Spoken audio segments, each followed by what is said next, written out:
Hey, babe, I need you to do me something. My grandpappy and my mama's anniversary is coming up, and I need you to make the fish stew for the get-together. Here's the recipe. Now, it's a family secret, so please, please, please don't let anyone see it. Thanks, baby. Loves ya. Okay, let's see here. This looks easy enough. 1 large stock pot, add olive oil, crushed garlic, onions, bay leaf, and stir it up. Cut up some baby carrots, and begin the meat preparation, which I assume is in the fridge. I've never seen meat like this before. Kinda looks like a butt. What an odd fish. Anyways, to tenderize the cutlets, make sure the skin and fat is well spanked to ensure the tenderness of the human meat. Cook every part of the body except the head, bones, and guts. Roast the sweet human ass in the oven at 350 degrees. Oh my effing God!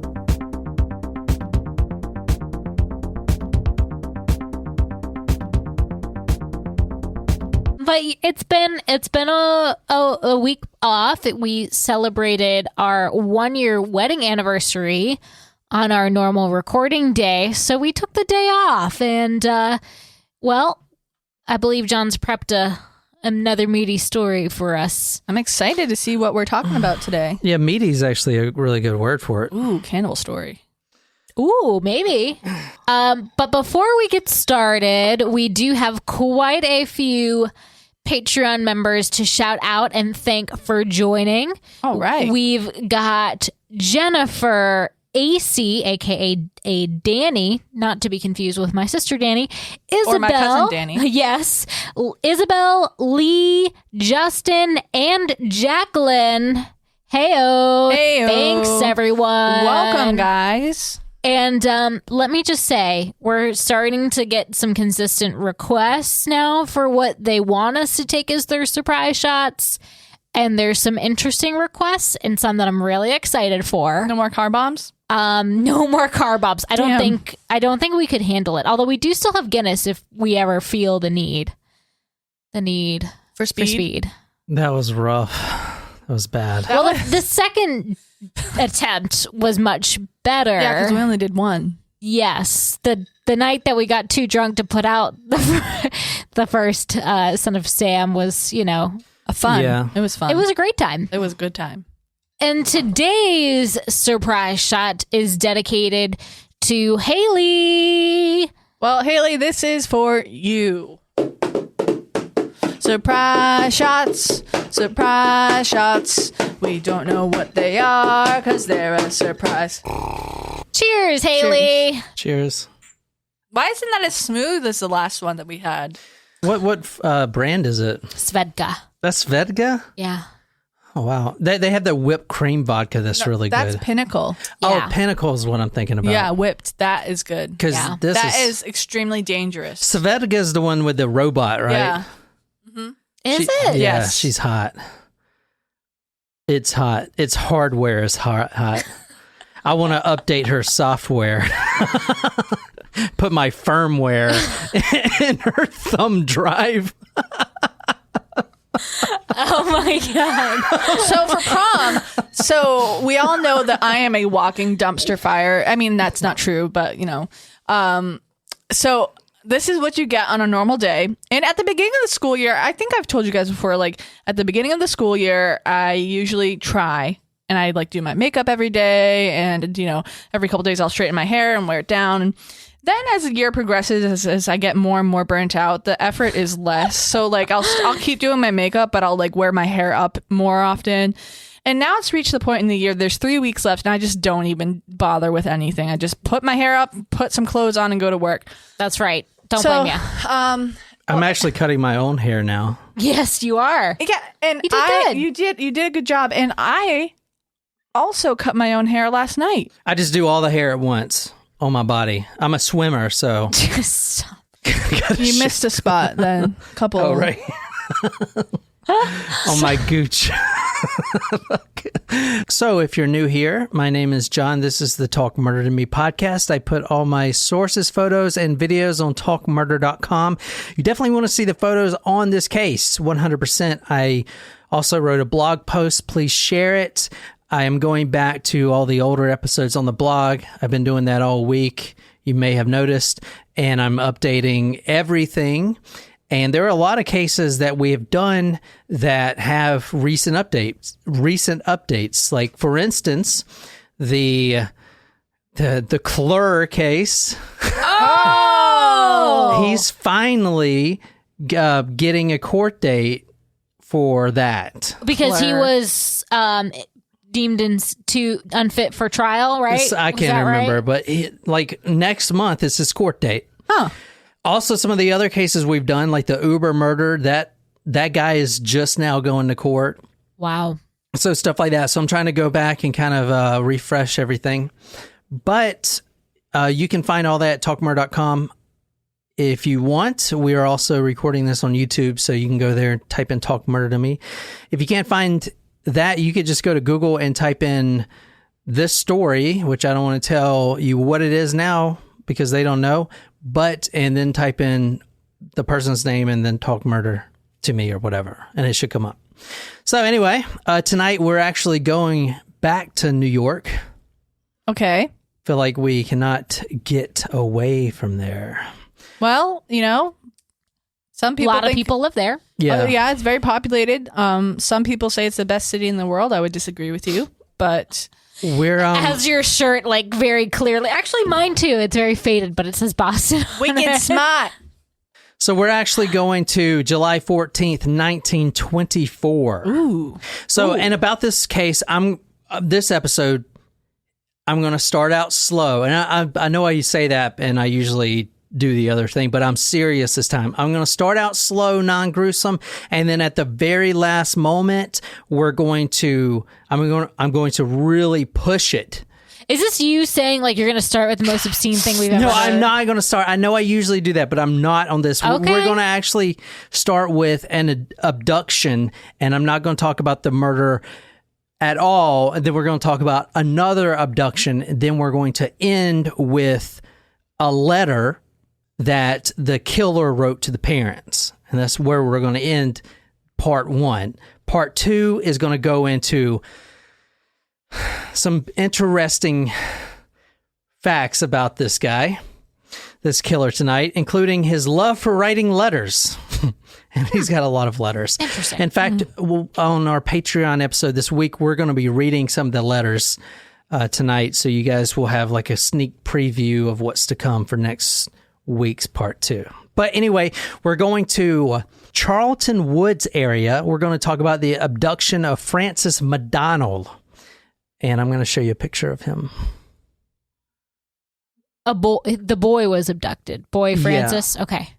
That's my dad's middle name. It's a male-female name, so. Yeah, Francis with an I is usually male. Francis with an E is usually female. That's right. All right, so what was going on in 1924? This is July 14th. There were a couple big cases out there. Now, this whole case revolves around the abduction of children. Now, why in this time when most Americans are spending a lot of their time in the breadlines, would there be any abductions at all? Why? Because I'm going to ransom money. Because I'm going to tell you, abductions back then were extremely common. More than murders itself, they were people were abducting, captured to go work in factories. No, that's a good guess. Ransom money. So they were captured for ransom money. So they would. Oh, Jen got it. So a famous trial that was going on right now was the Lindbergh baby. I was gonna guess the Lindbergh baby about the story. The two celebrities. Celebrity couple, kind of like what you have now. Their baby goes missing. I haven't done the story completely, so I don't know all the facts, but their baby goes missing, and it was found I think it was 500 yards away from their property, and it was dead. But there was a ransom note and everything else, and that was really common during this time because they were rich and everyone else in the nation was pretty much poor, and so they would target rich families, and this happened a bunch, and they would steal the baby and then try to get ransom money for it. So were these children abducted in this case for ransom money? Like, were they children of wealthy? That's the thing. They were not. Okay. And that's the one thing police noticed at first. But anyway, we're going to get started with this. So this right here, who you're looking at, is Francis McDonald. This is the only photo we have of him. He's 8 years old. It's kind of a grainy photo. I'll put this on talkmurder.com, but he's just a normal kid. He looks like any other 8-year-old that was out there. He's actually the son of a Staten Island police officer.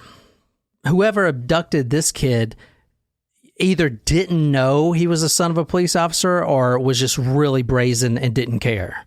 It was July 14th, 1924, and it was pretty hot out, even being in New York. He was playing outside on the porch of his home, and he was playing by himself. His mother comes out, and she sits with him a while, and around 2 p.m., she's actually nursing her youngest child, and there was a man that walked by her house with her 8-year-old son, Francis, playing on the porch.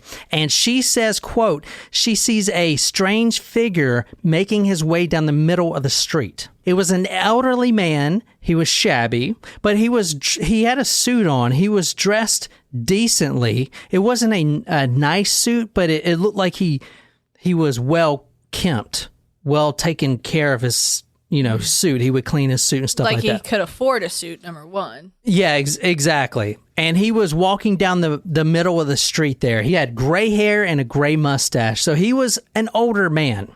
Okay. She noticed it as being peculiar, but she didn't think anything of it until later that day. Later, around 3 p.m., little Francis goes to the little courtyard area. He's got a couple friends down there, and they're playing ball. Kick the can, kick the ball, whatever. And this is 8-year-old, 10-year-olds, no older than that.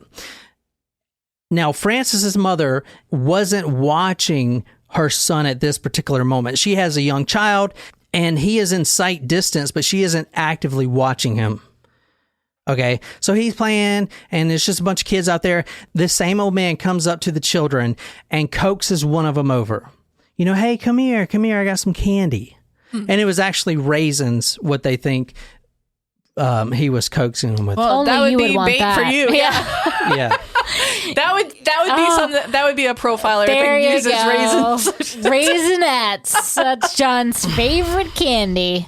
When the other, so Francis, I like raisinets. Oh, It's not my gross. favorite, but I like them. Nasty. Francis goes over there, and then the boys continue playing. When they turn back around, Francis and the old man completely gone.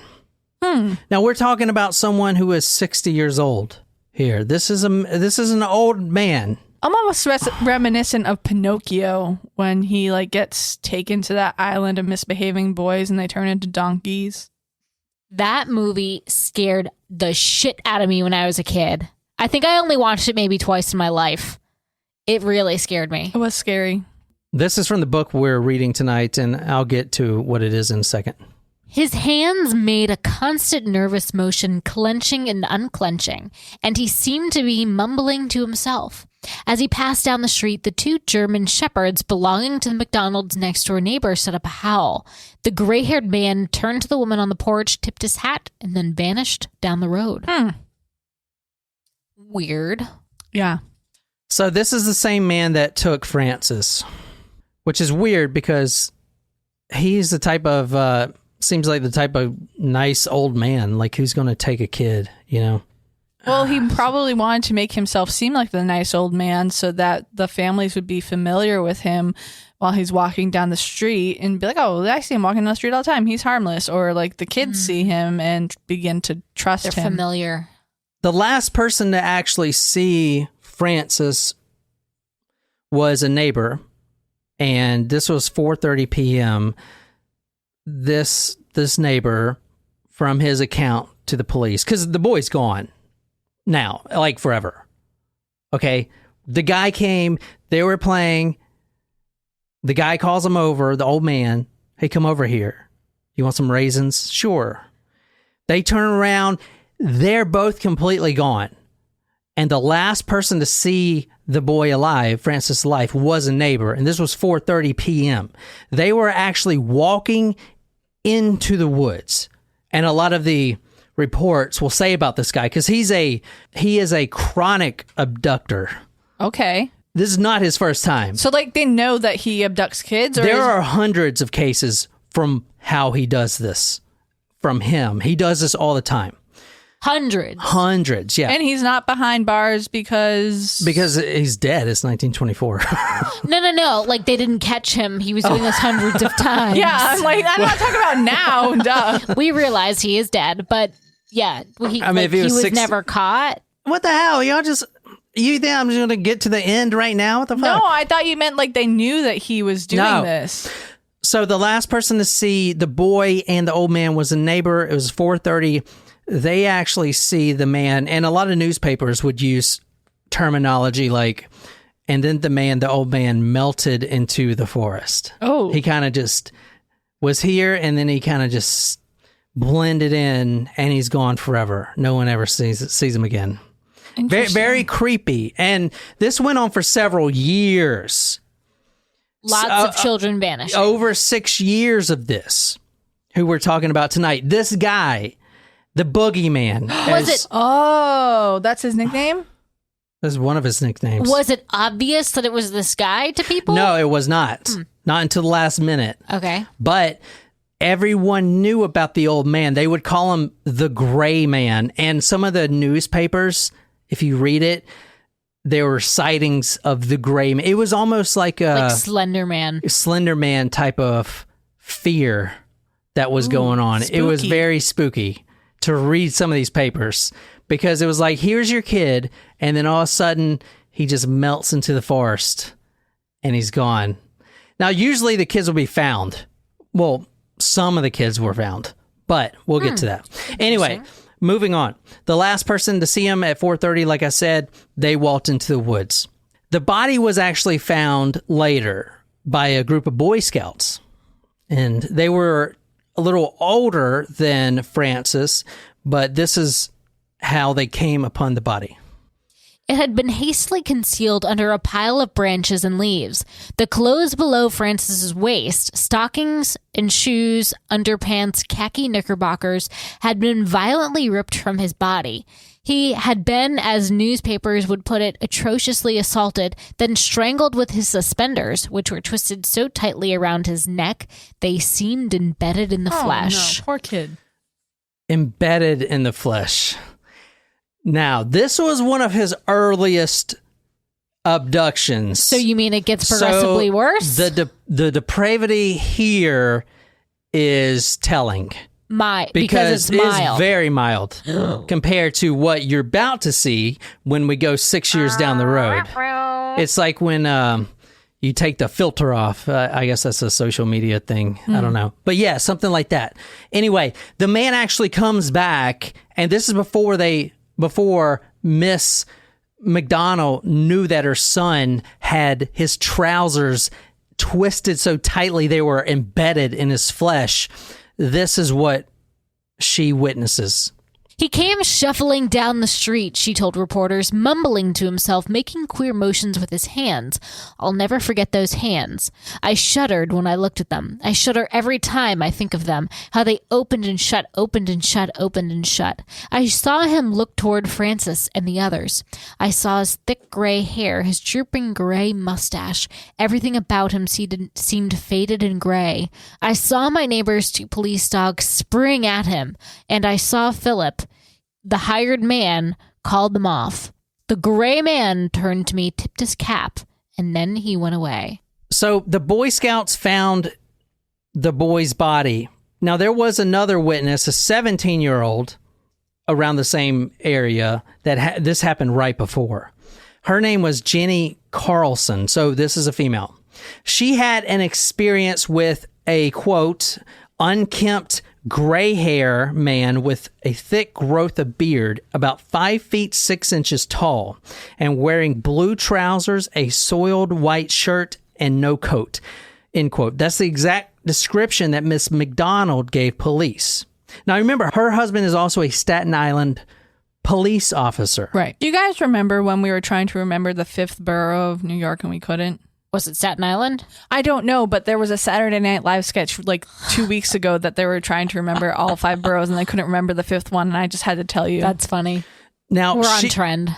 Now, this 17-year-old recalls the man was eating something out of both of his hands and, quote, with his face down and his body crunched over like an animal, end quote. Ooh. So what they're describing here, Uncle Fatty, when you see the mother talk about how she'll never forget being shuddered by his appearance, where he's clenching his hands back and forth. If you actually look at his face, and this will be corroborated later because he does get caught, but his face is flush, his eyes are dilated, he's really moving his hands. They call that bloodlust. At that point, if you see someone like that, they have an urge, an uncontrollable urge to murder and to whatever they want to do, sexually or whatever, to get the bloodlust. That is what that is. And that's what she was talking about when he was like clenching his hands. He's like, that's all he could think about. You know, it's like 100% his complete reality right now is thinking about killing this boy.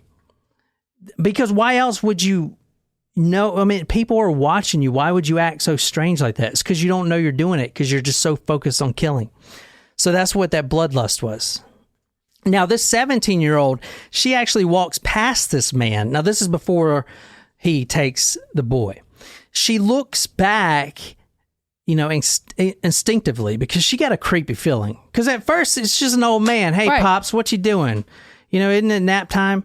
Then she walks by and she gets this really eerie feeling that just like makes her goosebumps and kind of tingle inside. She looks back and she sees this man fully sprinting at her. Oh, no. This is a 60-year-old man fully running. Oh, hell no. Straight towards her. And she is on a dirt road where there's no houses for 100, 200 yards away. She has two choices right now. Well, one choice, basically, to get the fuck out or succumb to whatever this guy is wanting to do. Well, luckily, she should hopefully be able to outrun him. She did, but narrowly outran him.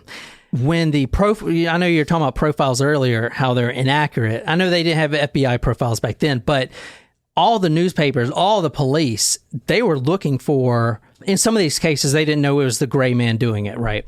But they didn't know who it was. They didn't have witnesses. They were looking for someone 20, 25 years old. Oh, wow. Because some of the acts of complete violence, you wouldn't expect a 60-year-old man plus doing this stuff. To be able to do yeah, exactly. Yeah. And to like fully sprint at a 17-year-old and almost catch her. Mm-mm. She disappeared in the woods, and she was lucky because she would have been killed too. So he is targeting everybody. Anyone he can get his hands on. Yeah. She was running. He was right behind her. She looks back, and then she sees the tip of his hat, because he's wearing a bowler hat, and I'm going to show you what he looks like. But the tip of his hat disappears back into the forest. Just like he is just so used to the forest. It's just like melts right back in there. I saw that word a lot. There was a huge public outrage with this, obviously. After this happened, especially the police officer's son, and they find his body.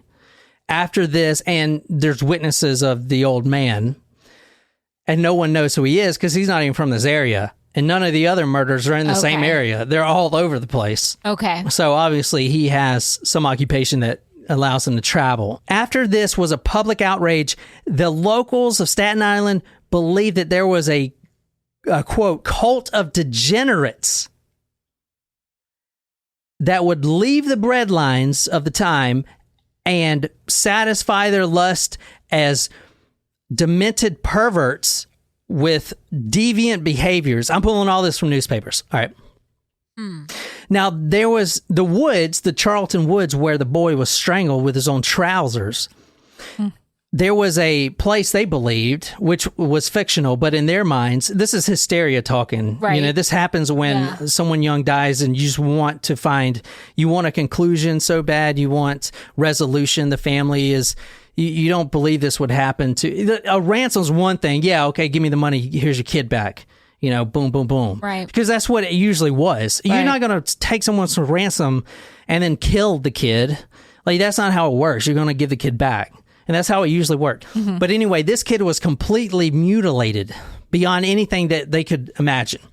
They started to believe that there was a, quote, rattlesnake's nest, end quote, in the woods, which was basically a spot, a clubhouse of deviants and child molesters, all elderly child molesters. And these perverts participated in, quote, wild orgies of degeneracy. Like, this is the hysteria that's going on. Let me just one say, dude though, doing this, and he's not living in the woods. Interesting. Like no child abuser is like, ooh, you know what I mean? They're all ew, but like, especially older ones are just like, ew, like it adds to the creep factor. it does. Well, yeah, and well, now when you think about it, I don't know what's worse: a younger one who like knows that they're not, or an older one. Ew, they're all gross. No one, gross. Well, my goal with this episode, and I don't even have to try, is to make you never look at your grandpa the same way again. Stop it. Well, both of my grandpas are dead. Same. So going back to the episode, I want to bring this up because this is interesting about this case. So what you know so far, you know he's an abductor of children. An old man abductor of children. Gross. What fairy tale story does Rumpelstiltskin. No. Well, maybe. I don't know that story. But the one I read for this case. Pied Piper. That's also not good what John one. was thinking, but I don't know. That was yeah. So I was thinking more of like Red Riding Hood. Oh, the Big Bad Wolf? Okay, because this guy, he is well dressed. Not only that, he's an old man. Like, what old man is going to lure kids away? Like, old men back then. I feel like this is something that our parents warned us about when we were kids. Not about Pied old Piper. men, not about a 60-year-old man. Well, yeah, anyone, yes. Anyone. Don't take candy from strangers. As you're about to see, this guy will come into your home, introduce himself, Jazzman. and then take away your kid. Oh, boy. So I'm going to... Santa. All right. Okay, so we talked about the public outrage. I'm sorry. I was laughing at Naquiz's laugh. Oh, man. So the autopsy on the 8-year-old, they found raisins in his stomach. That's when police thought that he may have been lured for by raisins. Because when they talked to the mother, we don't have raisins. I don't know if they can afford them. This reminds me of Jack the Ripper, and I have not done that story, but apparently there were raisins found in the bellies of all the women. Really? Or not raisins, grapes. Excuse me. And grapes were a delicacy back then. Jack the Ripper was a woman. Initially, the body of the child was so brutalized that they actually would discredit both witnesses at first. The mother and the neighbor, they discredited both of them in the news because the body was so badly mutilated that there was no way. This dude the one you described was 60 plus years old. What the hell? Like, no, that didn't happen. We're looking for a young guy. So they were automatically not believing this could ever happen. It was just in shock. They actually tracked down the suspect, or what they thought was a suspect. It was a hermit, a drifter from town to town. He had been living in those woods, not far from where the murder took place. He was living in this abandoned cabin. His name was John Iskowski. Have you ever heard of him? No. Yeah, you probably wouldn't, because when the townsfolk who were taking vigilante justice against the rattlesnake's nest in the woods, the deviant perverts of the men that have orgies. But was that even a real thing? No, it wasn't. This was hysteria. But what was a real thing was a town folk getting together and basically taking a bunch of shotguns, rifles, Torches walking and into the pitchforks. woods. And the first person they found was this drifter, John Eskowski. And he's not from there. He was not involved in this. But they surrounded him, and he actually burrowed himself under a big log. They surrounded him, started shooting at him. He actually shot back a few times. He had a revolver. They got closer. He took that revolver and shot himself right in the head. Wow. Suicide right there. Later, it turns out his wife recently left him 3 weeks prior to this. At the time of this murder, the Francis murder, he was in Pennsylvania. It wasn't him. Now, he did kill himself. I'm not saying that the townsfolk would have killed him, but he killed himself because they were surrounding him and he thought he was about to die. He didn't do anything wrong. He was just living in the woods. That's how bad it was. Yikes. Yeah, exactly. Because they had bloodhounds and everything else. They're barking at you. They got you circled. They're coming in closer. You're just like, fuck it. You know? Wow. I don't think I would have the balls to pull the trigger. The mother says, quote, help us catch the monster who murdered our little boy. Help us find the gray man, end quote. And that's the first time now the newspapers, the gray man. And it's all the silhouette of this old man wearing a bowler hat, kind of like the Thomas Crown affair where he's wearing that bowler hat. So we're going to stop for that story. We'll come back to it later. I'm going to tell you exactly what he did in the next episode to this boy in vivid, graphic, Pee Wee Gaskin style testimony. Personal? From him, his own words. Oh, boy. Because not only did he have a tell-all once he got caught, but before that, he would love to write the parents who had been looking for this man. Hey, guess what? What he This did is to them? what I did to your child. I'm teasing this episode, and I'm sorry, but the second episode is, you will not believe. All right, we're going to need to do a Saturday Night recording for part 2. All right, so moving on. Who you're looking at now, this is actually 6 years later. So we're going to get into all the in-betweens here in a little bit, but I kind of wanted to go to the first one, the abduction. You saw how it went. He blatantly walks past the mother, the house, he tips his hat. And obviously the mother realized who he was in hindsight. The mother had such a bad feeling. Oh, yeah. It was after he gets caught where he's like, oh my God, I knew that guy. No, she knew that this guy did it. Because she got the feeling. And plus a 17-year-old came out and was like, this creepy old man, you know. You always got to stick to your intuition. If you have a bad feeling about someone, it's probably right. So what kind of guy are you think we're going to talk about who, before he mutilates your child, he tips his hat to you? Good day, ma'am. Dude, that guy has no fucking soul. I can promise you that. Anyway. Deranged. That's funny you said that. So the book we're reading, I got to mention that. I swear I did not know that. But yeah, so the book we're reading tonight is called Deranged by Harold Schechter. Harold Schechter is by far my favorite true crime author. I used his research for a few. The most notable was the Ed Gein story. I don't want to tell you who the guy is yet, but he actually, Harold Schechter, in the very back of the book, he talks about this. He wrote to Robert Bloch, which is the guy that created the Texas Chainsaw Massacre, which got the story, his inspiration from Ed Gein. Right. And so Harold Schechter, the true crime author, writes to him. He's like, why is so many people interested in this? Like, what is it that makes us so interested in Ed Gein? And I'm not going to tell you who the killer is because y'all don't know yet. But Robert Bloch writes back to him and says, it's because they don't know, or they're ignorant of the facts or the story itself of who we're talking about tonight.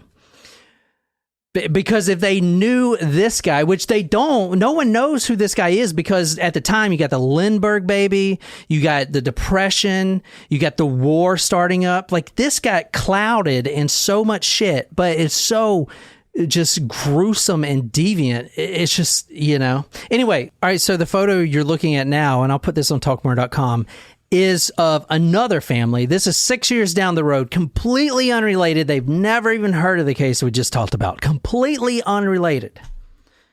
This is the Budd family, B-U-D-D. Edward Budd is the dapper young man there. This is a photo that's about 10 years old, but we're actually going to Friday, May 25th, 1928. At this point in his life, he is 18 years old. Okay. And he takes a cabbie down to the local news telegraph station. I don't know how that works because we just twit it right now. Wait, did you say Friday, May 28th? Yeah. That was this year, No, too. I said Friday, May 25th, 1928. Oh, sorry. So 1928, this is 6 years later. And they have no idea, have never heard of the Francis case. Edward Budd, 18 years old, takes a cabbie down to the telegraph station and puts an ad in the New York World. It's a newspaper. And that ad is a classified section ad. And it says, quote, young man, 18, wishes position in country. Edward Budd, which is his name, 406 West 15th Street. Is that his address? Yeah. Back then, they don't have phones. House phones are a luxury item. You don't have house phones. You don't even have... So was he West 15th Street, that's in Manhattan. That's nice. Yeah. No, it's not. It is in Manhattan, yeah. And I did look at it now. It looks like a dilapidated apartment building. We can see it now. It's right by the whatever waterway that is right there. Hudson River? Hudson River, I think, yeah. So was he advertising himself available for work? Is that what that was? Yeah, exactly. And they don't have a house phone. Also, in this time, this was before air conditioner. Half of them didn't even have electricity. That's interesting that he would put an ad in the paper for that, especially considering the times. What do you mean? That was. Like, nobody's working at that point in time. Well, but that's why he put an ad out, so that if anyone could see it, and maybe other people weren't putting ads out. I mean, he's a strapping 18-year-old. He's got muscle. So it'd be a farmer or somebody that needs help, a farmhand. That's what he was hoping for, to spend. And a lot of these kids would do this. They would go to a farm during the week, work $15 a day or whatever. I mean, that is a lot. Probably less 10 even less. Or even less than that a day.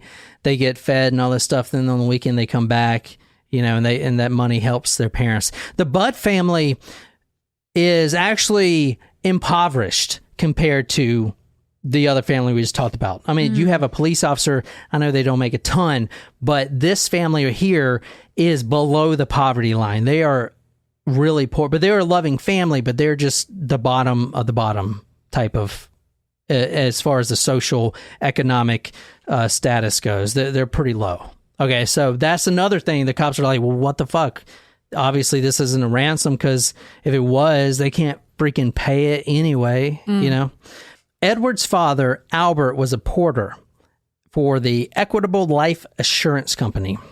It was a pretty low-paying job.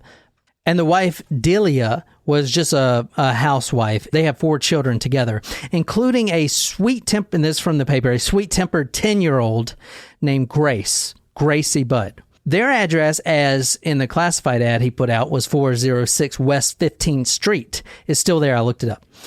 On May 28th, so a few days later, he put the ad out May 25th. May 28th, 1928, he gets a knock at the door. A man comes in, Frank Howard. He's an older man, pretty well dressed. He's not wearing a $1,000 suit, but the suit he's got on is pretty decent, and it's well kempt, if this reminds you of anything. Mm-hmm. Okay. Was the shirt stained? No, it was, upon closer inspection, the family would later recall that the shoes weren't as shiny or whatever. But at this point, if you're wearing black shiny shoes anyway, you're a well-to-do man, and if your pants aren't ripped, you're well-to-do. And plus, he is going into a home that has very low lighting.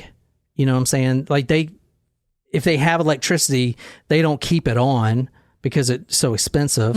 So they can barely see kind of what he looks like, but they do realize he's an old man, and he talks his vernacular and the way he talks, his mannerisms are of wealth. Okay. And this is something he has been practicing since the first time, which that's the first time he claims was the McDonald, the one we just talked about. Since then, he had 6 years of doing this to perfect a technique. And now he presents himself as Frank Howard, a successful farmer. Not his real name. No, not his real name at all. Y'all know who we're talking about? No. Okay, I'll tell you now who it is. Frank Howard. Who Frank Howard is. I'll show you a picture. Does he look familiar? Yes. But you see, all right, this is good that we're showing you the picture now. You see kind of his getup. Yeah, I will say I did like. He's got the mustache that's trimmed. The suspense that we did for the Ted Bundy case, which I really liked, because I remember you being like, "Hey, hi, my name's Ted," and I'd be like, "Oh, that was so cool! That was a good intro." So I like that we're doing this. So this is what he looked like when he was walking in. I mean, he's not an old man. This is actually younger. This is like photo. 40 years old. If I show you the older photo, you'll probably know who it is. Do you want to see the older photo? Yes. Okay. This is him when he got arrested. Y'all don't know who that is? Shit. All right, moving on. Well, if y'all can't guess it, I'm not going to tell you. No! Sucks to suck for us. He presents himself, and you just saw his photo. And that's how he looks. He's older now. But you saw the beard or the mustache. It's not just some scraggly mustache like everyone else had in the Depression. It's at least kempt. Yeah. It's trimmed. Yeah. And he walks upright. He's got the bowler hat. It's not the $1,000 bowler hat, but it's the other guy doesn't even have a hat. He looked professional. Exactly. So that's who he's presenting himself out as. His mustache. I did that this morning when I cut my hair. You did your mustache? Yeah. Did you wax it? It was wet already because I washed my hair and then cut it. Plus, last night I cut it dry, and then tonight I cut it wet. Plus, there is a psychological aspect to this, and I don't know the terminology, but I've delved down this road once before. If it's the same psychology as if you get stopped by a cop, you automatically give that person an air of respect that it's just automatic as an authority. So if let's say Mark Cuban or somebody walks in the door, we're automatically, subconsciously, we're going to give more respect almost, you know what I'm saying? It's a very animalistic type of thing. Because he is successful and at a level that we're not, we're going to give him some respect. Does that make sense? So what he says is going to be interpreted more as the truth, even though if it's not. Does that make sense or not? Yeah, I guess so. Yeah, it's the same. It's like it's an authority type of thing. Like you wouldn't expect someone of high status to be dishonest with you. Mm-hmm. Yeah, but I mean, it's the same with this guy. He's a porter, right, at the insurance company. He's going to talk differently to his boss, right? You know, just because he's at a higher status type of thing. Anyway, what I'm trying to say is that is happening here. He walks in the house. He says, because Miss Bud comes up, Delia, you know, hey, can I help you? Yeah, I'm looking for Edward, and he's talking very, very professional. I'm looking for Edward. So come on in. I saw his ad in the paper, and I am a successful farmer with farmland in Farmingdale, Long Island, and a lot of farmland I have. I am married with 6 children. He says he's a proud father. And in fact, this is a little nuances to make it really believable. I have 6 children, and in fact, one of those children is now a cadet at a West Point. So you see those little nuances he puts in there? Uh-huh. Yeah, to just like further make his story like concrete. He's doing that. I mean, even I was just like, ooh, West Point. Exactly. So there you go. He also has 300 chickens, a half a dozen milk cows, and he even employs a Swedish cook. So he's like Swedish cook. So the guy who is a poor. Sorry, I just thought of the Muppets. Oh my god, I was thinking that too. What? Yes. Yes. Oh my god, that's exactly where my head went to. Like his image popped into my head as soon as he said Swedish cook. I'm sorry. Yes. I love that we thought the same thing. So even if he was like, I got a chef, a private chef, okay, but now this is a Swedish chef, you know? I just keep on thinking of like that chef cooking like Swedish meatballs.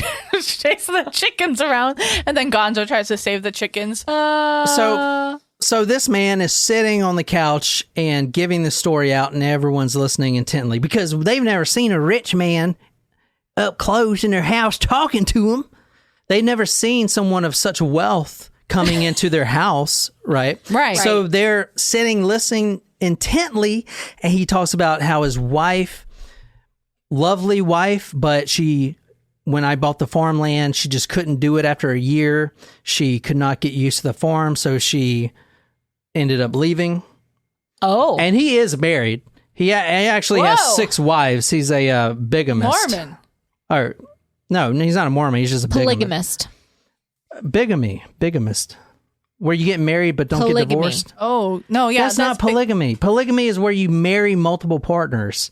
Isn't that what we're talking about? No, bigamy is when you marry. And they don't know each other. But then you just get remarried again and again and again without getting divorced. Got it. It's like in Chicago. That's bigamy.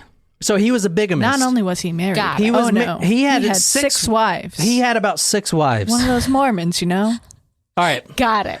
So he said that he needed a strong boy to come down to Long Island just for the week. And every week he's going to pay him $15 a day and give him private room and board. But he needs a strong 18-year-old, just like your son here. I do find it interesting that he's going after not just children, but older people.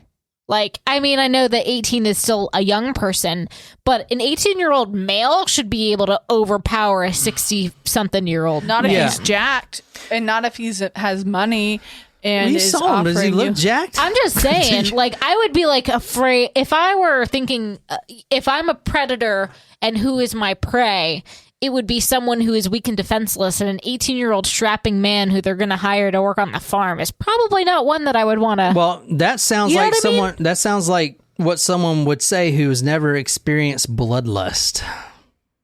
Well, that's correct, I guess. I can personally attest to. I don't know where we're going with this. All right. So anyway, he says he needs a strong boy, and in fact, Edward's friend, his name was Willie Corman, another 18-year-old boy, also just as jacked as But you Jen see said. where I'm going with this. Yeah, no, I see what you're saying. Like, they should be able to hold on a second. him. Just hold on.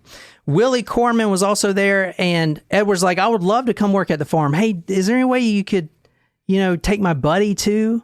So now he's got 2 boys, 2 18-year-old boys to come work at his imaginary farm, which does not exist. Frothing at the mouth, probably, but... He said to Edward, after, the polite goodbye and all the stuff, they made a plan. He was going to come on Saturday, June 2nd. And he was going to pick up both the boys, bring them to the farm for a week, and then take them back, bring them back and forth. That's the plan. So that day came up, June 2nd, and he's nowhere to be found. They get a Western Union telegram sent to them, and this is the exact Western Union right here. And I'll put this photo on talkmurder.com. These are really hard to find photos.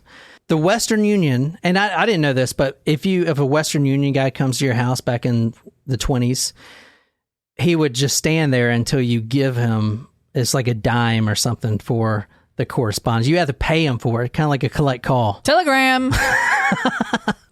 So they pay it. Candygram. They give him shark. They give him the 10 cents or whatever, and it says, quote, been over in New Jersey, call in morning, end quote. And that's what you're seeing right there. You can see it says been over in Jersey, call in morning. Signed Frank Howard, 22nd. That's the exact telegram. So they're kind of bummed, but they're like, all right, whatever. The next morning, there's no call that comes in. And they're just like, oh man, well, this must be just some bullshit. At 10:30 a.m., there's a knock on the door. It's him, Frank Howard, and he's got some goodies with him. He's got a box of berries and a pail full of cheese. Now, Ooh. They don't know this, but I mean, the Budd family is in abject poverty. So This is luxury. is luxury. Cheese and berries, that's luxury to me today. Same. However, they don't know this, and will demonstrate how poor they were. Just right outside of their apartment building, vendors are selling this stuff, but they can't ever afford to buy it. So the mother, her eyes just go wide. It's like, whoa. And then he comes in and they're like, wow, these are so good. Did these come from your farm? And they didn't, because he just bought them on the street corner. But he's like, yeah, these, and this is exact quote. He says, quote, "You'll never taste creamier pot cheese than that. I can guarantee it. Nor sweeter strawberries," end quote. So he just bought these a minute ago from some street vendor. But they don't know none the wiser, right? In fact, that is one of the reasons that he gets caught, because the price tag on the bottom, it matches the handwriting of one of the vendors down below who identified him As a customer. Yeah, exactly. Yeah, I just have to say, like, if you ever see me with, like, berries and I say they're from my garden, you know that I'm lying, because I can't fucking keep a plant, number one. Well, it's like whenever anyone, my mom loves to use the line, "Oh, did you make this?" And my mom will usually respond, "I could have." I made the money to go buy it. I could have made it, but I bought it. My mom what did she used to do at, like, the church things? Someone had a meal and she bought, like, a rotisserie chicken and, like, put vegetables around it and brought it to some party or something like that. Like, I love it. Oh, Jackie. All right. I've done that once before. Not rotisserie chicken, but made it look like I've done that with hummus in particular. That's an easy one to, like, make it seem like you made it. Well, you can cut up the vegetables and put that around. Yes, but, like, adding, take it out of the jar, add some fresh olive oil, salt, and pepper on top, and it really brings the hummus to life. Mm-hmm. But you would think it's homemade. I'll remember that when I have my housewarming party and you bring hummus. Mm-hmm. The two boys weren't at the home at the time. They were wherever, downstairs playing or whatever. So, and Albert, the father, Albert Budd, does notice this is odd, but at the time he's just like, just eccentricities of this old man. But the old man comes in and is like, I am so apologetic about the business I had to take care of in New Jersey. I trust that your son received my telegram. And Albert's like, yeah, we got it. It's right there on the mantle. So Frank Howard, the old man, walks over there and just grabs it, just kind of nonchalantly grabs it and puts it in his pocket. Even though it was from him? Later, it makes sense why he did that. He's trying to hide the evidence, that he did that. However, we have it right here, and this is the Western Union. They actually got this one from Western Union. So it's like one of those pads where you write on it and the bottom. Oh, like the carbon copy? Yeah, or whatever. It's Carbon like one of copy, those. yeah, So yeah. like we have the receipt. That's pretty incredible. But he still did. And I want to say the detective, this is the detective, his name is King, Detective King. On this case you're about to hear, this is probably the most proficient detective I have ever seen. He is the main reason this guy is caught. And if it wasn't for this detective and his cunningness, because he did some really cool stuff, this guy would never get caught, ever. I'm telling you, even stuff like the little price tag, he knows to go and check the vendors, stuff like that. Like most people wouldn't even think about that, Anyway, I'll get to him probably in the next episode. Anyway, they're sitting at the table. They're eating the cheese and the berries. Edward's there. He's finally there with his friend Willie. They're getting ready to go. They're all going to get in the car here and go down to the farm. Then the 10-year-old, remember the sweet-mannered child, the rose of the family, The one I'll show you right now. This is Gracie Bud. She's 10 years old. I've heard that name before. Or Grace Bud, but they call her Gracie. Mm-hmm. If you want to describe her, she is beautiful. In fact, when I did this story and then I looked at her picture, that's when it broke my heart. Because if you look at her, like the eyes and everything, I mean, you're about to see. But She looks like she could be a movie star. Yeah. Yeah, exactly. And she is... But, like, pretty not... She's tomboyish, and she's actually anemic because the family can't afford the nutrients and stuff like that. So basically all of them are anemic. And basically she's white, like real white. Oh my gosh, I have that problem too. Pale.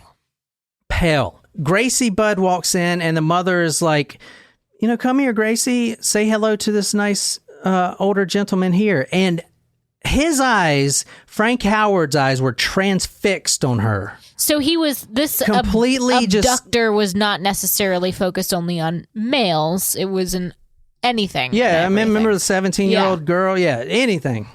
I mean, he is.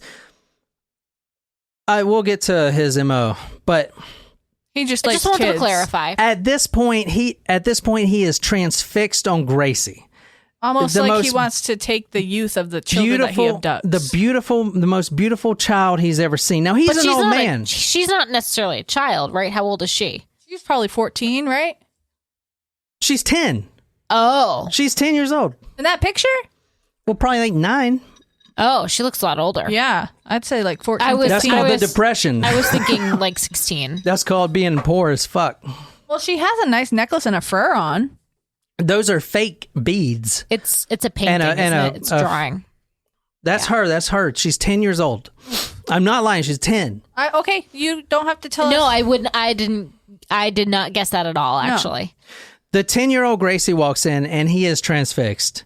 And he's an old man, so he's like, come over here, sweetie, tell me about your friends. You know how old men do. Come over here, sweetie, tell me. I just had a vision of him being like, come sit on my lap. It's almost like it's almost like Herbert the pervert from Family Guy. Yes. Come on over. How's he do it? Come on over here. Would you like some popsicles? Would you like some popsicles?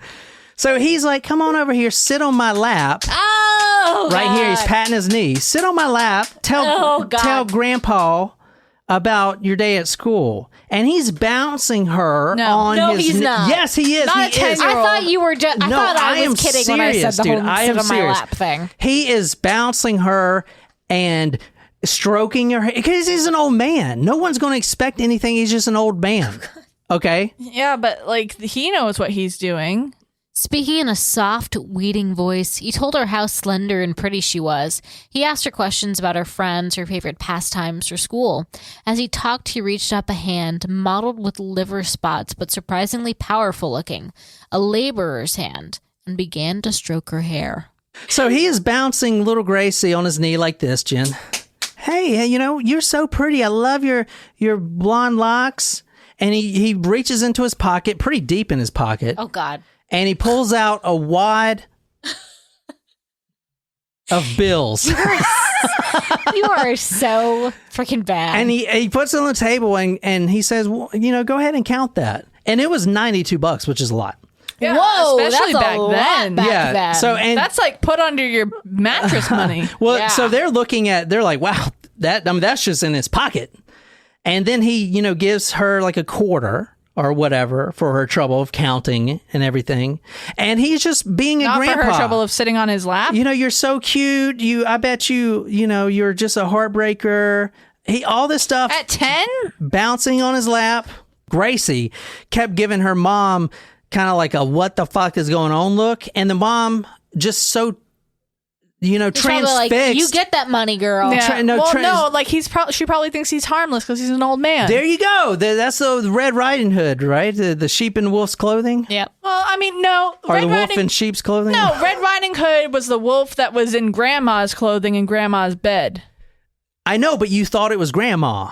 But it's a wolf. This you thought it's an old man, but it's really a fucking sexual psychopath. But like once Red Riding Hood realized that it was the wolf, like she realized it was the wolf. All right. Nobody realized though that this is a sexual sadist until 6 years. Well, they after did when the kids didn't come home. About an hour passed, and now I'm just going to tell you the whole time, and you'll see in some of his letters, even at the time of bouncing the 10-year-old on his lap, he actually achieved ejaculation. Oh no. Just there. Oh no. Oh no. Oh no, no, no, no, no. Oh. He achieved ejaculation just from that instance. So you know where this is And going. they know that, like the family knew that? No, they would never. How they didn't know he just. How do we know that? Because he says this in the letters. Okay, later. Yeah. Okay. Okay, so anyway, just listen. Clarifying. Okay. Listen, all right, let me just listen. After about an hour bouncing Gracie on his lap. Can you stop that? That's it's just disturbing. Yeah, I agree. He says, I really came here, guys, and he's talking to Edward and his friend, to tell you that I can't take you to the farm. And I'm sorry, I know I did this twice, but I just received a letter from my sister. She's throwing a birthday party. So my niece, is what he's saying, my niece is having a birthday party. So I'm sorry I can't take you. And so he gets up and he starts towards the door. No harm, no foul. All he did was jerk off, right? However, he just gets a thought. A thought comes into his head and he turns around. Hey, the kids at the party will actually be Gracie's age. They're about 10 years old, 11 years old, girls running around. You know, if your mommy and daddy let you, you can come along to the birthday party with me. Oh, no. So that's bringing up your question earlier, because he does see those two 18-year-olds and is like, even my bloodlust ain't going to get those. But then Gracie walks in and he has completely changed everything. So my niece... So he changes what his story is. My niece, yeah. And he comes up with it real quick. He's been doing this for many years. He says, my niece is having a birthday party. If you want to come, if your mommy and daddy are okay with it, you know, you can come. There'll be cake. There'll be candy. There'll be balloons. There'll be a clown. Stop. It'll just be fun. The family obviously are not okay with the 10-year-old daughter leaving. So he says, if it's okay with your mommy and daddy, you can come to the party. And this is what the parents said. Fuck no. Just kidding. Mrs. Budd hesitated for a moment, but her husband cleared his throat and said, let the poor kid go. She's always cooped up here in this dungeon. She doesn't see much good times. Now, I bet he regrets saying that. Yeah. Because when this guy gets caught, a lot of the defense, the attorney would say, hey, whose fault is it? Because he got tried for this specific murder. So it's whose fault is it? Is it the parents' fault for willingly let a 10-year-old go? It's the person who murdered I know. the person. I'm just saying. Okay. If this is the photo you're looking at right now is of Gracie Budd. This is her outfit. This was in the newspapers. Height 4 feet, last seen wearing white felt hat and blue streamer and back, hair dark, straight bobbed, eyes blue, complexion sallow, physical condition anemic, last seen wearing pink rose here, and it has an arrow. Last seen wearing gray overcoat with fur collar and cuffs and down front of coat. Last seen carrying brown pocketbook. Last seen wearing white silk dress. Last seen wearing white socks. Last seen wearing white shoes. Age 10 years. Weight 60 pounds. She is the victim. And the mother and the father both allow her to go. They watch the daughter and the old man as they walk out and disappear forever. They will never, ever see Gracie again, at least with flesh attached to her body. Oh my gosh. They will only see her bones and her skull presented in a trial of this man several years later. I can't even imagine what that's like.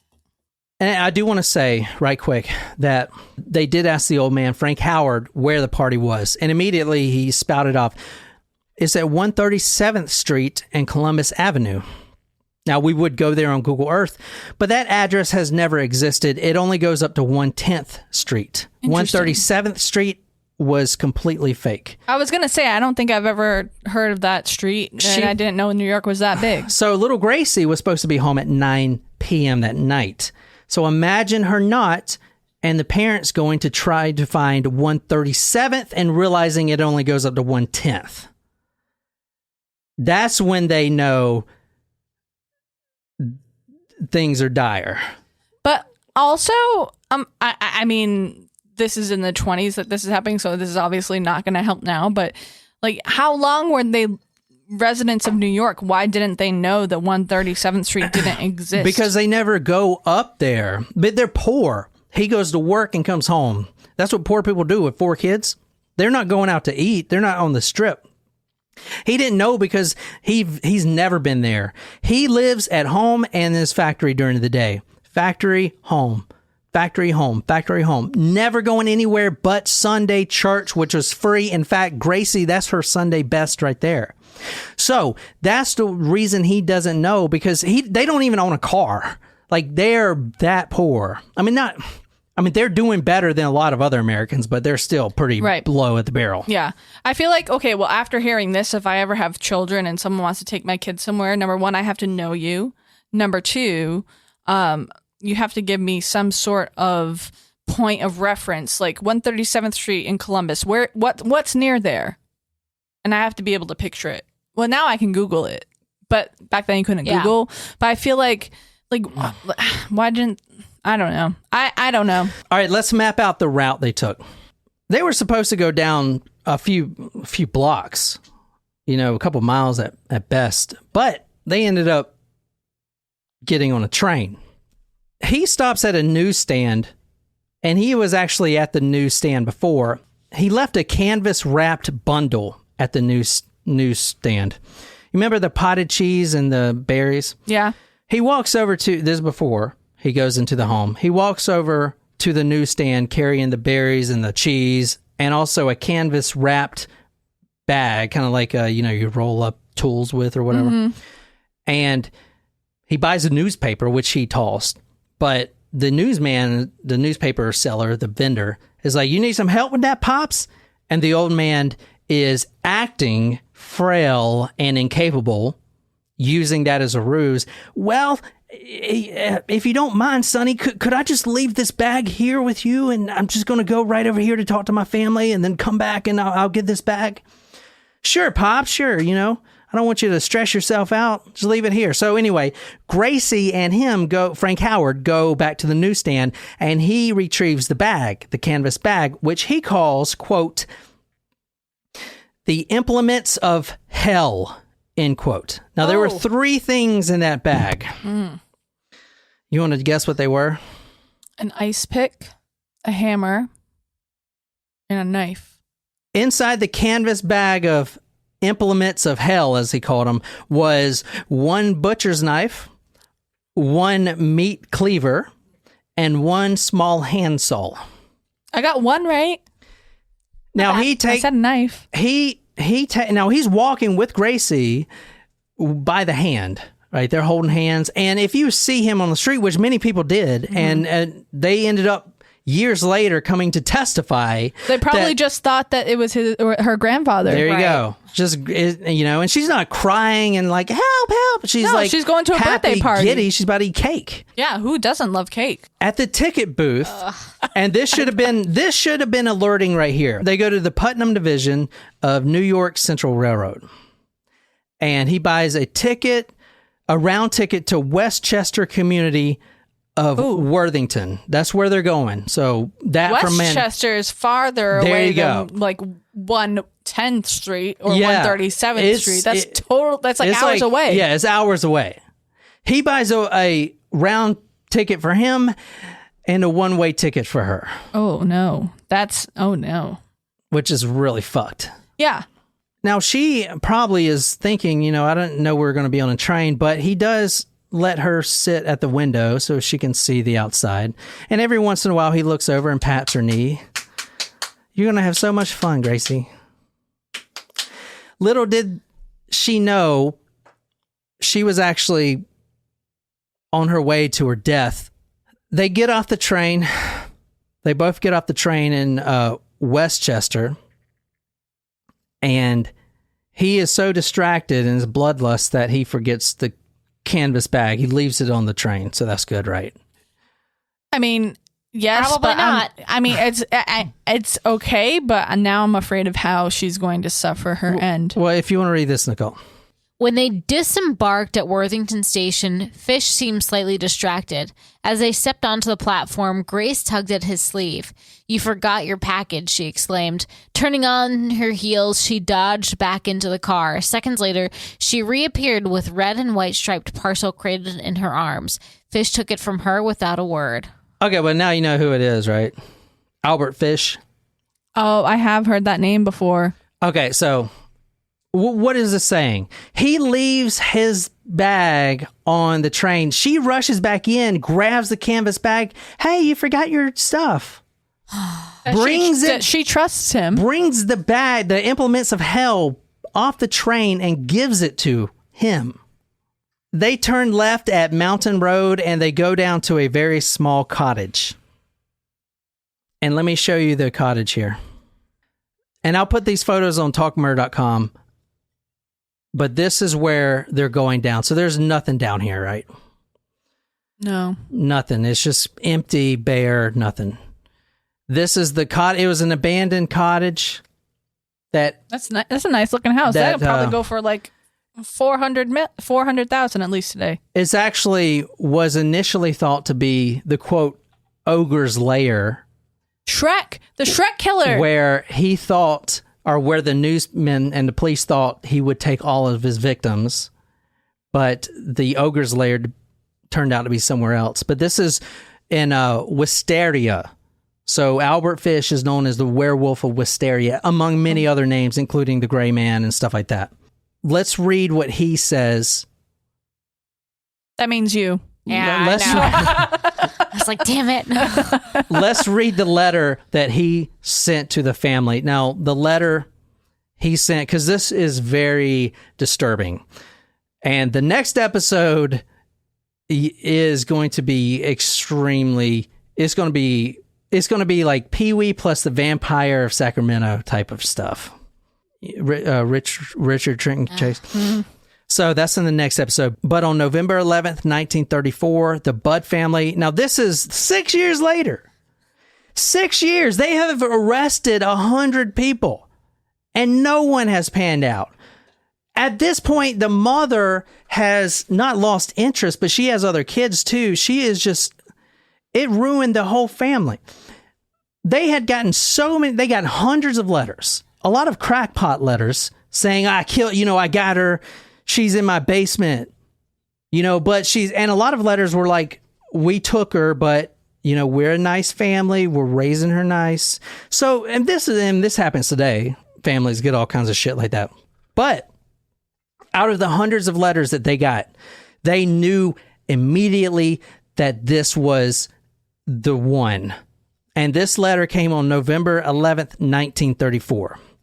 And I'll let you read this, Nicole.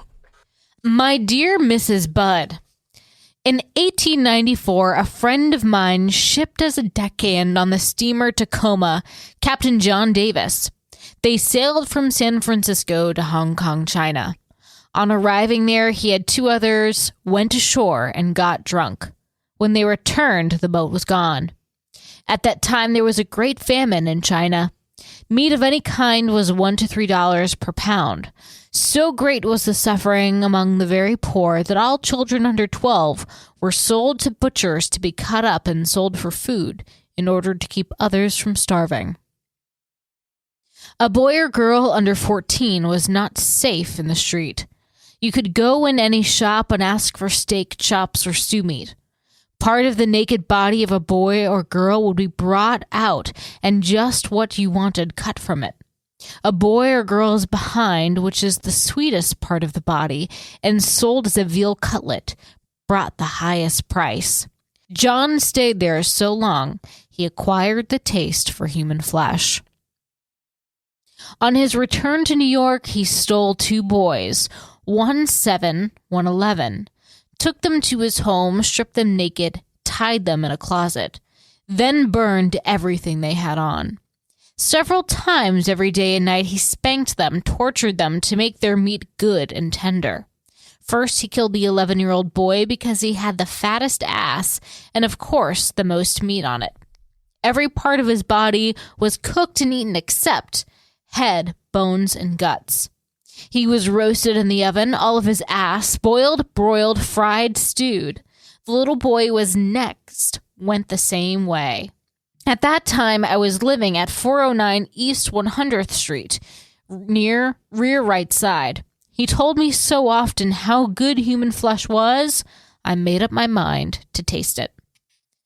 On Sunday, June 3rd, 1928, I called on you at 406 West 15th Street. Brought you pot cheese and strawberries. We had lunch. Grace sat on my lap and kissed me. I made up my mind to go eat her on the pretense of taking her to a party. You said yes, she could go. I took her to an empty house in Westchester I had already picked out. When we got there, I told her to remain outside. She picked wildflowers. I went upstairs and stripped all my clothes off. I knew if I did not, I would get her blood on them. When all was ready, I went to the window and called her. Then I hid in the closet until she was in the room. When she saw me all naked, she began to cry and tried to run downstairs. I grabbed her and she said she would tell her mama. First, I stripped her naked. How she did kick, bite, and scratch. I choked her to death, then cut her in small pieces so I could take her meat to my rooms, cook it, and eat it. How sweet and tender her little ass was roasted in the oven. It took me 9 days to eat her entire body. I did not fuck her, though I could have, had I wished. She died a virgin. And that last part is actually not true. He recants that. He raped her twice. And that is the stripped down, mild version of the That's how he ends it? Of the true story. Which we'll talk about later in the next episode. But it's 300 times worse than what his initial letter said. It's 300 times worse. Yeah, it's bad. It's got sacrificial type qualities to it. I didn't realize that Albert Fish was a cannibal, actually. Oh, yeah. I just, the only thing I knew about Albert Fish was stuff about, like, him sticking needles in himself. Right? Wasn't that something he did? Yeah, we're going to talk about that. That's about all I knew. So I did not realize. About that? Did you know about the needles? All right. Albert Fish. And I'm shocked you know more about this killer than I know about this killer. I'll talk about this on the next episode, but when Albert Fish was put to death in the electric chair, he actually had, I think it was 29 sewing needles embedded in his balls. No, they would, and I'll get to this next time, but they were all put in that area. We call it the gooch or the taint. I think it's called something else, like the perineum or whatever. That's not the official term. I don't believe doctors call it the they gooch. They were all shoved in that one spot, but naturally they worked themselves up through his body. And there were about, I think, 29 needles. I'll get the exact ones next episode. But when he was fried in the electric chair, the spectators noticed the blue sparks of the sewing needles being ignited all through his body. And they were embedded all the way in his abdomen in different places because they would work their ways up through the organs. And he would be in constant pain, which he enjoyed. Oh, a from those masochist. needles. So anyway, actually, Jen, I want you to read one more thing. Oh God, you know it's bad if he's asking Jen to read it. So we'll end on this, but Albert Fish was a letter writer of the highest quality. I don't like that he uses the word ass. Like that bothers me. That does bother me because he's talking about children. Yeah. Now, he would write hundreds of letters to random people of the most obscene, and this is one of the mildest letters, but this is kind of what we're going to get into next episode. Plus, we're going to actually record a lot of these letters, the ones that we're not going to put in the episode, on the Patreon, so you can see. And Jen's going to read all the letters. We'll do that next time. But if you want to read this. I wish you could see me now, Fish wrote in a typical passage. I'm sitting in a chair, naked. The pain is across my back, just over my behind. When you strip me naked, you will see a most perfect form. Yours, sweet honey of my heart. I can taste your sweet piss, your sweet shit. What? It looks like this. Jen, it looks like this. It looks like a Red Bull vodka. This is sweet piss. Very dehydrated. I know. I'm not surprised, but like, I just don't know. I am, because piss is not sweet. It's very tangy.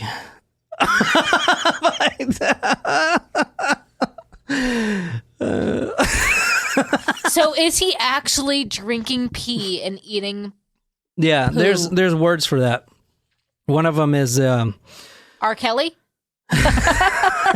Whoa, I'm having deja vu. I swear I'm having deja vu. I know we've talked about R. Kelly. No, but like this before, exact but- moment. Okay. no. There's terms that I was going to go over. Like there's a term for eating shit and drinking piss, and I'll talk about this next episode. But when the psychiatrist finally gave, the courts his diagnosis, they put him down for so many perversions. Everyone that was in the DSM, every single one, plus invented ones just for him. That's how bad this guy is. I didn't know that was a thing, though. I mean, kind of. Well, you haven't met Albert Fish. Pee fetish in some way, shape, or form, aka R. Kelly. But that I don't think he was necessarily drinking anyone's pee. He was just peeing on people. All right, go ahead and finish this. You're not getting out of it that easy. You must pee in a glass, and I shall drink every drop of it as you watch me. Ugh. How does people he's writing this to someone? Yeah. I just don't I don't even really use the word pee. There are hundreds of letters John like this. uses the word pee. I know John does. I was wondering if he wrote this. I don't hyphenate it like that, though. Tell me when you want to do too. I will take you. That's doo-doo. Yes. Right. Yes. We got I it. didn't realize they were using that term Back then. Yeah. Yes, I agree. I will take you over my knees, pull up your clothes, take down your drawers, and hold my mouth to your sweet honey fat ass and eat your sweet peanut butter as it comes out fresh and hot. That is how they do it in Hollywood. Fresh and hot peanut butter. Get your fresh and hot peanut butter. The only thing that I can think of is the Amy Schumer Milk Lemonade video. And if you have not seen that, I mean, I know that I have. Milk Lemonade is like, Milk Lemonade around the corner fudge is made. Oh. But she does this whole song with Amber Rose and what's that rapper's name? I don't know. It's comical, but that's the only thing I can think of when I'm reading this. That was the censored version. That is nothing. Oh my God. I have a feeling I'll be doing a lot more reading next episode. Yeah, we got to do the next part on Saturday. It's fucking it will fucking it's the most disturbing story I have ever fucking seen. Yes, this will be a Saturday story and I will be intoxicated. But anyway, I hope you enjoyed that. Be sure to go to talkmore.com. And if you want to become a supporter and support us, we have some exclusive content on there. Plus, you can talk to us guys and request stories and shots and whatnot. And you can do that by going to talkmore.com/join and become a member, a Talco Supremo. And that is, if you guys don't have anything else, that's all I got. My name is John. And until next time, good night, you lovely, lovely people.